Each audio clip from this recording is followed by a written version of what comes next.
Well, the U.S. is calling it a brazen violation of UN Security Council resolutions. This Wednesday, North Korea attempted to launch its first spy satellite into space, but it failed, crashing into the sea.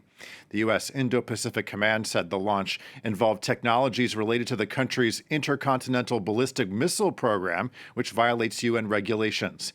Meanwhile, the incident caused quite a scare in South Korea and in Japan, where it prompted emergency alerts and evacuation warnings.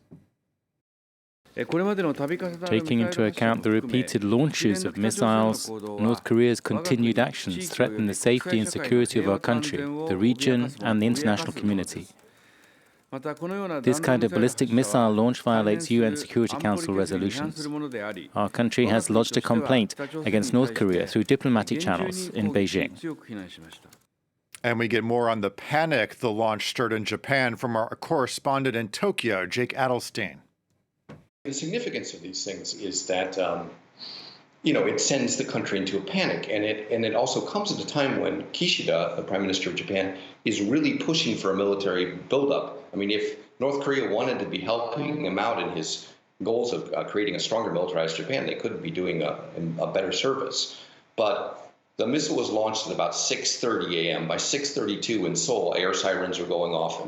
And, everyone was in a state of panic. In Okinawa, which is the closest to the launching area, the Japanese government issued an alert, which lasted for an hour. It dominated the morning news, and everyone was concerned because no one was actually sure what they were launching at this point in time.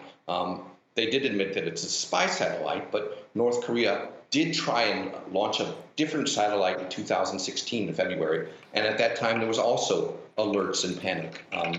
As people wondering, what are they up to and what's going to fall? I mean, part of the problem with the North Korean missile launch or a satellite or anything that they do is they're very bad at it. So you never know where the debris is going to fall. And that's another reason it creates a panic here because, even if it's not targeting Japan, there's a possibility that it will fall on Japan or will fall on Korea. It was very poorly received, and I think it has made people very concerned about North Korea and its activities. If they wanted to grab attention, which is what North Korea constantly seems to be doing, they were very successful today.